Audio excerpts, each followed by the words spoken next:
100 గ్రాములు పచ్చిమిర్చి 100 గ్రాములు పచ్చిమిర్చి 50 గ్రాములు ఆవపిండి 50 గ్రాముల ఆవపిండి 50 గ్రాముల కారం 50 గ్రాముల కారం ఆయిల్ మిక్సీ పట్టుకున్న ఉప్పు ఒలిచిన వెల్లుల్లి కొద్దిగా మెంతులు ఆయిల్ నిమ్మరసం తయారు చేసే విధానం. ఇప్పుడు ఎలా తయారు చేయాలో చూద్దాం. పచ్చిమిర్చి కడిగి ఆరబెట్టుకోవాలి.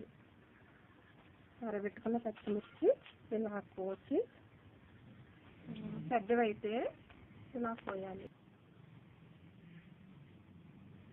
ముందుగా పచ్చిమిర్చి కడిగి తడి లేకుండా ఆరనివ్వాలి. తర్వాత పచ్చిమిరపకాయలు ఇలా చేరి గింజలు లేకుండా తీయాలి. తీసిన తర్వాత ఒక బౌల్లో ఇలా వేసుకుని 100 గ్రాములు పచ్చిమిర్చి 50 గ్రాములు మిక్సీ పట్టుకున్న ఆవపిండి 100 గ్రాములు 50 గ్రాములు కారం 50 గ్రాములు ఆవపిండి 50 గ్రాములు కారం మిక్సీ పట్టుకున్న ఉప్పు సరిపడినంత ఒలిసిన వెల్లుల్లి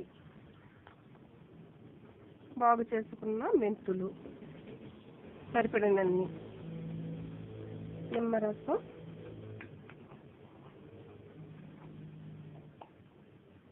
ఒక కప్పు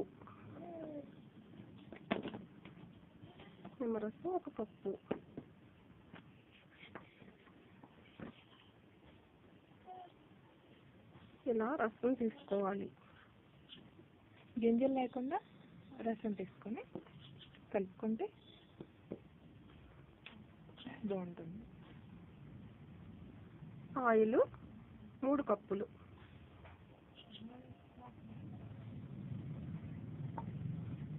ఇప్పుడు ఇవన్నీ ఇలా కలిపి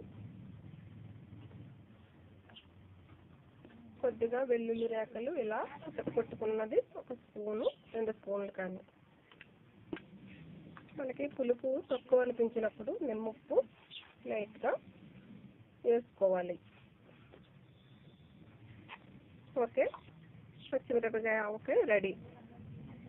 బాగా కలిపెట్టి బాగా కలిపిన తర్వాత మనకి ఏమైనా తక్కువ అయితే మన కలిపిన వరకే చేయి పెట్టకుండా గరిటతో మాత్రమే ఇలా వేసుకోవాలి. కలపడం కూడా గరిటతోనే కలపాలి. ఇది 3 రోజుల తర్వాత బాగా మగ్గుతుంది, ఘాటు కూడా తగ్గుతుంది. అప్పుడు పెరుగన్నంలో కానీ వేడి రైస్లో కానీ కలుపుకుని తింటే చాలా టేస్ట్గా ఉంటుంది.